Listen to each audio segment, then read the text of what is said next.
ఏ hi guys, good morning guys. ఈరోజు topic వచ్చేసి Bigg Boss season 9 Ritu Chowdary గురించి. సో నాకు చాలా మెసేజెస్ వస్తున్నాయి. సో యూట్యూబ్లో కానీ ఇన్స్టాగ్రామ్లో అయితే చాలా ఎక్కువ వచ్చాయి. సో రీతు చౌదరి ఎలిమినేటెడ్ అయి వెళ్ళిపోయింది, మీకు తెలుసా, మీరు ఏమైనా అప్డేట్ ఇవ్వండి అని చెప్పి మీరు మెసేజ్ చేస్తున్నారు. చాలా మంది మెసేజ్ చేశారు నాకు. సో దానికి నేను రిప్లై ఏంటి అంటే, నిన్న జరిగిన ఎపిసోడ్లో అయితే మనకైతే అదైతే క్లియర్గా మెన్షన్ చేయలేదు.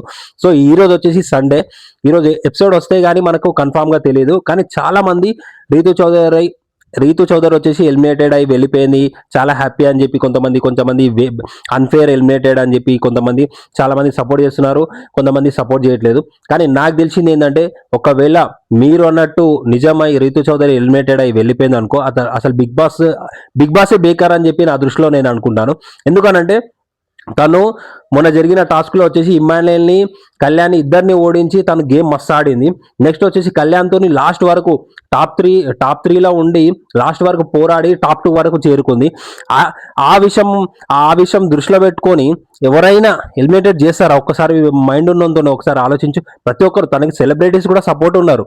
ఎట్లా ఓటింగ్ విషయంలో ఉన్నా కానీ మస్తు ఓట్లు పడతాయి తనకు. అట్లాంటిది ఏ విధంగా ఎలిమినేట్ చేస్తారు చెప్పండి ఒకసారి. సో రీతు చౌదరి నిజంగా ఒకవేళ ఎలిమినేట్ చేసిరు అనుకో, ఎలిమినేటెడ్ నిజంగానే చేస్తే అసలు బిగ్ బాస్ బేకారు. ఇక అది మొత్తం ఒక డ్రామా అని చెప్పి నేనైతే క్లియర్గా ఇంకొక వీడియో మెన్షన్ చేస్తాను. ఎందుకనంటే అందులో ఉన్న పర్సన్స్ ఎవరు అనేది మనం ఎవరిని డిగ్రేడ్ చేయలేము. కొంతమంది అసలు ఆడట్లేదు, సైలెంట్గా ఉంటున్నారు.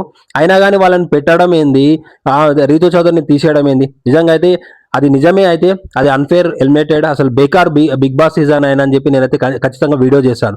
మీరు ఎవరైతే రీతు చౌదరి గురించి ఎలిమినేటెడ్ కావాలనుకుంటున్నారా, లేకుంటే హౌస్లో ఉండాలనుకుంటున్నారా, రీతు చౌదరి ఫ్యాన్స్ అయినా ఎనిమీస్ అయినా ఎవరైనా కానీ కింద ఖచ్చితంగా కామెంట్ చేసి ఈ వీడియో షేర్ చేయండి. ఓకేనా? ఫాలో కొట్టడం మాత్రం మర్చిపోకండి.